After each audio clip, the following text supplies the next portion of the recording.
চলে আসলাম, মনে মনে করলাম বলেছে একটা ক্লাসও না পড়া অর্থ এক দুইটা কিতাব অমুরটাকে অমুর পড়িয়া দেখিতেন কিতাব। তো হরি হরি গেলাম বাবু দরসিল আসদার, গাছ লাগানির হলিল বাবা সে হলিলের কিতাব, প্রায় হলিলর কিতাবও গাছ দুয়ার হলিল, গাছ দুয়ার উপকারিতা সম্পর্কে বহু হলিল। আমি তখন ছেলেবেলায় মনে মনে ভাবতাম যে গাছ লাগালে একজন মানুষের ব্যক্তিগত ইচ্ছা, তার মনে হয় গাছ লাগাইতো লাগাও, না লাগাইলে নাই গেলে শরীয়তের কিতা আইতো যাইতো নবিয়ে ইতা ওরামের দিলাম। একজনের মনে হয় আম খাইতো পালা আমার সেরা লাগাইবো হরবি সেরা, মনে হয় খাইতো না কিনিয়া খাইব। গাছ লাগালে রসুল্লাহ এত গুরুত্ব দিলা হয়। আমি ইমান আনি দিচ্ছি রসুলে গুরুত্ব দিতেন, নিশ্চয় গুরুত্ব আছে, আমি কিন্তু বুঝিয়াছি না। ওইটা কিয়ামত পর্যন্ত রসুলের সকল কথার গুরুত্ব মানবগুলোর সামনে বাড়ব। এখন দুনিয়া জুড়িয়ে খাওয়া বুঝালি গাছ লাগান পরিবেশ বাঁচান, গাছ লাগান পরিবেশ বাঁচান। বৃক্ষর উপর সপ্তাহ, বৃক্ষর উপর পক্ষ পালন করা হয়। আপনার মাদ্রাসায় ধরে হুকুম দেওয়া অতটা সেরা না লাগাইলে রিকমেন্ডেশন নবায়ন করিত এনে পরিবেশ রক্ষার লাগি, আবহাওয়ার ভারসাম্য রক্ষার লাগি গাছ লাগালে একত্র দরকার। তার কারণ এই যে হাওয়া বিষাক্ত করে যত গেছে, যত ধুমায়, যত চায়, ই যারা খাইলে গাছের বাচ্চা আল্লাহ এমন হলে হয়না করছেন। মানুষের শরীর থেকে যে বিষাক্ত হাওয়া বাড়ো ইগু গাছর খাইত, আর গাছর পিছলে তো নেই, গাছর লাগে ক্ষতিকর যে হাওয়া বাড়ো ইগু মানুষের স্বাস্থ্যর লাগি বড় মূল্যবান। এর লাগি যে বাড়ি মানুষে দাঁড়িয়ে যায়নি খালি বাড়ি, এটা 2 বছর বাজে আর আমার বুঝ ধরে না। দেখো কি আসল খাইত তার হর আল্লাহ বানাইতে বলা বানাইছেন। মানুষের ক্ষতিকর একটা একটা গাছ ফালাইতে পারি যায়, গাছে এটা টানিয়ে দেয় গিয়া। আর গাছের লাগে ক্ষতিকর একটা এটা না বাড়াইলে গাছ মরে দিব, নষ্ট হয়ে দিব, কিন্তু গাছে দাঁড়িয়ে আর এটা মানুষের শরীরের বড় জরুরি খাদ্য। সেখানে সুবহানাল্লাহিল আযীম কি দুইটি আল্লাহ বানাই। তিজারতের বাপ পড়লাম হাদিস শরীফ, ব্যবসা বাণিজ্য দেখি রাসূলুল্লাহ ফরমাইছেন আত-তাজিরু সাদিকু মা'আন নবিয়্যিনা ইয়াউমাল কিয়ামাহ। সত্যবাদী ব্যবসায়ী যে আসলেই তো নবী হলো। আরে বাপরে বাপ, ব্যবসা হলো বেটায় কার লাভ হলো? নবী হলোকে হাসর খালি হইল। আলেক্রমে বুঝলাম ব্যবসায়ী হলো লাভ, জনসাধারণ আরাম বেআরামর নির্ভর। টেলিফোনে হলাখালি করি যারা ব্যবসায়ী এক রাইতে জিনিসের দর বাড়াইছে, দেখতে নিয়ে জানিস আপনারা এই ব্যবসায়ী হলে মানুষের পরিচালি চলাই দেওয়ার হয়। এই ব্যবসায়ী এখন সত্যবাদী হইলে মানুষের যেহেতু রুহানি খুরাক নবী হলে যোগাইছেন, আর জিসমানি খুরাক ব্যবসায়ী হলে যোগাই, তাই নবী হলে যে সদাকতের সাথে সত্যতার সাথে মানুষের রুহের খুরাক যোগাইছেন। ব্যবসায়ী হলে যদি সত্যতা সহকারে মানুষের শরীরের খুরাক যোগায়, এরা দরজা অতক্ষণ বাড়িয়া নবী হলকে আল্লাহ এরা হাসর করে। আলেক্রমে বুঝলাম তো হইয়ার রাসূলুল্লাহ সাল্লাল্লাহু আলাইহি ওয়াসাল্লামের শরীয়ত কোরআন শরীফ আর হাদিস শরীফের মধ্যে কিয়ামত পর্যন্ত যতটার প্রয়োজন সারা। এখন যাই আমার আগের কথা, যে বকিলের কথা বলছিলাম, নবীয়ে যা ফরমাইয়া গেছেন হলো, যা নিষেধ করছেন করিও না। বহুত কামিলা আমরা জিন্দগি পড়ে নবীয়ে করো করিও কইছেন না, করিও নাও কইছেন না, অনেক এটা করতে আছে। কোন হক তো বাড়াইতো, যদি কোনো হক না হওয়া যায় সে তো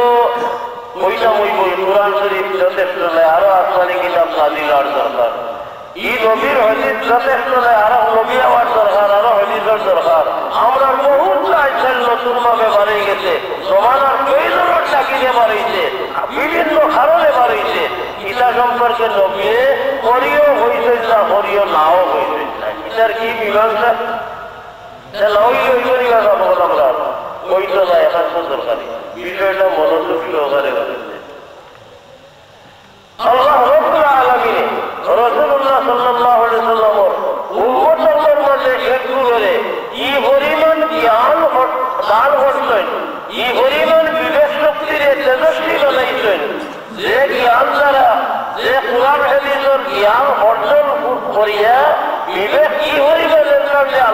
হইছেন তাইলেন বিভিন্ন আয়াত নাকি বিভিন্ন হদিস নাকি যেটা স্পষ্টভাবে নবী ফরমাইছেন করছেন না আওতার হুকুম ব্যবহার করি নাই ই দরজা যেগুলো গেছে নিগুলো রেখেন আইমায়ে মুজতাহিদিন যেমন ইমাম আযম আবু হানিফা রাহমাতুল্লাহি আলাইহি ইমাম মালিক রাহমাতুল্লাহি আলাইহি ইমাম শাফিঈ রাহমাতুল্লাহি আলাইহি ইমাম আহমদ ইবনে হাম্বল রাহমাতুল্লাহি আলাইহি আর বহুত মুজতাহিদ ইমাম রাসূলুল্লাহর উম্মতের মধ্যে গেছেন এই লাইন নয়া বিষয় আছে বললে রাসূলুল্লাহর হাদিস শরীফ এবং কুরআন শরীফের বিভিন্ন আয়াত থেকে এইটা মশলা বুঝাই বুঝাইয়া যেমন দৃষ্টান্ত রাসূলুল্লাহর জমানাত কুরআন শরীফের আয়াত নাযিল হইল আল্লাহ মদ হারাম করে দিলেন এই জমানাত মদ বানাইলা সামান্য কয়েক জিনিস দিয়া পাট দিয়া মদ বানানি আলু দিয়ে মদ বানানি এটা রাসূলুল্লাহর জমানাত হাসিল করিয়া কোনো ইতিহাস হয়নি আজকাল তো পাটেও মদ হয় না আমরা দেশের মদি গুছিয়ে যেটা মদ বানাই আর আমরা বেহতি উড়ুচাই গিয়া খাই এটা যারা পাট বসাইয়া বানাই আলু বসাইয়া বানাই পাটের মধ্যে দারুণ শক্তি আলুর মধ্যে দারুণ শক্তি এটা রাসূলুল্লাহর জমানাত হাসিল গতিকে আঙ্গুরের শরাব আগুরের শরাব কথা রাসূলুল্লাহ নিষেধ করছে এখন যে পাঁচটি শরাব বানাইল সে হইতে পারে রাসূলুল্লাহর জমানাত পাথর শরাব আসিল না গতিকে যে শরাব আরাম করছেন রাসূলুল্লাহ এটা হিলা নয় এগুলো খাওয়া যায় যে করে কইল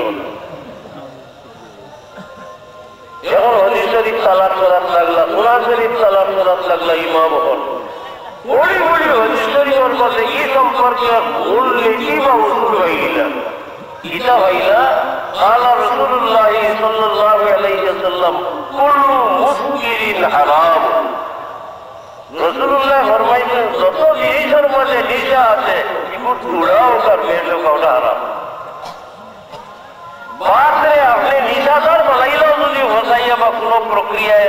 বাতরে নিশা লাগবে আল্লাহ খাওয়ারে বানাইলেও আলুরে ফসাইয়া নিশায় ধরবো আল্লাহ খাওয়ারে বানাইলেও এটা হারামের দরজাত গেছে কি মূল্য হারাম আছিল না এই যে রাসূলুল্লাহর মূলনীতি ফরমাইয়া গেলা কুল্লু মুসকিরিন হারামুন সব নিশাওয়ালা জিনিস যেটা খাইলে যেটা পান করলে মানুষের মধ্যে নিশা হয় এই জাতীয় সব জিনিস হারাম আলু দিয়ে হোক আর পাত দিয়ে হোক আর আঙ্গুর দিয়ে হোক খাজুর দিয়ে হোক যেটা দিয়ে হোক এই হাদিস পড়িয়া এই মূলনীতি ভাইয়া আইমায়ে মুজতাহিদিন হইয়া গেছেন হালাল হোক আর হারাম হোক যে জিনিস নিয়েও এমন প্রক্রিয়া পৌঁছাই যায় যে পৌঁছাইলে এইটা শুকুর বা নিশা এইটা হারাম এবং যেমন পর্যন্ত যত জাত মত পার করো নাম কথা হো আর কথা হো এগুলোর মাঝে নিশা থাকলেও এগুলো আরাম পাইলাম না যেমন পর্যন্ত লাগে সমাধান নবী যেটা ফরমাইয়া গেছে ওটা গ্রহণ করো আর যেটা ফরমাইয়া গেছে নিষেধ করছেন এটা বর্জন করো যে সমস্ত মতপথ নবী হয়েও হয়েছেন না নাও হয়েছেন না আওতারে কথা মশলা আমরা ভাই নিলাম নবীর এটা একটা মিশল বা দৃষ্টান্ত ঠিক মদ্রুপ যত হাম রাসূলুল্লাহর জমানাত স্পষ্টভাবে আসিল না কিন্তু হাদিস শরীফের ফাঁকে ফাঁকে তালাশ করিয়া দেখা গেছে এটা আছে অবিকল হিলা না হোক তার মূল হাদিস শরীফ আছে ও এই মূলটারে হাদিস শরীফ থেকে লইয়া আইমায়ে মুজতাহিদিনে বা উলামায়ে দিনে এটারে বিশেষ এক রূপ দিয়া মানুষের আমল করার ব্যবস্থা করে দিয়েছেন এইরকম যেটা কাম এটা সারা সুন্নাত আর যেটা কোরআন শরীফ আর হাদিস শরীফের কোনো আয়াতে কোনো হাদিসে কোনো বলে প্রমাণিত হয় না এগুলো আইন এগুলো নাম হইল বেদাত আমার হইছে সুন্নাতের বেদাত সম্পর্কে বিষয়টা বড় কঠিন আমার লাগে কাজ করি তো আমি ওখান হইতাম করি পাটি দুইটু মাল আয়াত করছি রাসূলুল্লাহর জমানাত কথা আসিল না এটা বেদাত আর রাসূলুল্লাহর জমানাত আসিল এটা সুন্নাত এটা কোনো ফায়দা আমার জানা মতো নাই উলামায়ে কেরামে আমার সংশোধন করে